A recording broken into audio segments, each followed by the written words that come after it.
اس واقعے کا آغاز 27 رجب سے کچھ پہلے شروع ہوتا ہے۔ حدیث مبارکہ میں آتا ہے کہ جس رات کو رسول اللہ صلی اللہ علیہ وسلم کو مسجد کعبہ یعنی حرم شریف سے سیر و معراج ہوئی تو وہی پہنچنے سے پہلے آپ صلی اللہ علیہ وسلم کے پاس 3 فرشتے آئے۔ اس وقت میں حدیث مبارکہ پڑھ رہا ہوں، یہ بخاری شریف کی حدیث ہے۔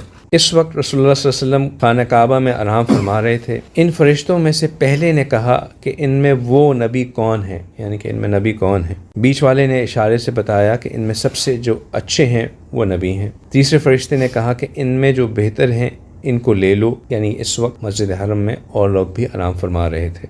اس رات کو یہی ہوا۔ پھر دوسری رات آنے تک ان فرشتوں کو آپ صلی اللہ علیہ وسلم نے نہیں دیکھا۔ دوسری رات کو وہ فرشتے آئے، آپ صلی اللہ علیہ وسلم کا دل ان کو دیکھ رہا تھا اور ان کی آنکھیں سو رہی تھیں۔ انبیاء کا یہی حال ہوتا ہے کہ ان کی آنکھیں سوتی ہیں اور دل نہیں سوتا۔ ان فرشتوں نے آپ سے کوئی بات نہیں کی اور آپ کو اٹھا کر چاہ زمزم کے پاس لے گئے۔ جبرائیل امین نے ان کو سنبھالا، انہوں نے آپ کے گلے سے لے کر دل کے نیچے تک سینے کو چاک کیا، یعنی کہ آپ کے سینے کو کھولا اور سینے کو اور پیٹ کو خواہشات سے خالی کیا۔ اپنے ہاتھ سے زمزم کے پانی سے دھویا، آپ کے پیٹ کو خوب صاف کیا، پھر سونے کی ایک تشت لایا گیا جس میں سونے کا ایک برتن ایمان اور حکمت سے بھرا ہوا تھا۔ اس سے آپ کے سینے اور حلق کی سب رگوں کو بھرا اور پھر اس کو برابر کر دیا۔ یعنی کہ جو پہلی چیز آپ صلی اللہ علیہ وسلم کے ساتھ پیش آئی وہ شق صدر کا واقعہ ہے، جس میں آپ صلی اللہ علیہ وسلم کے سینے کو چاک کیا گیا، آپ صلی اللہ علیہ وسلم کے قلب مبارک کو زمزم سے دھویا گیا اور پھر آپ صلی اللہ علیہ وسلم کے قلب مبارک کے اندر حکمت اور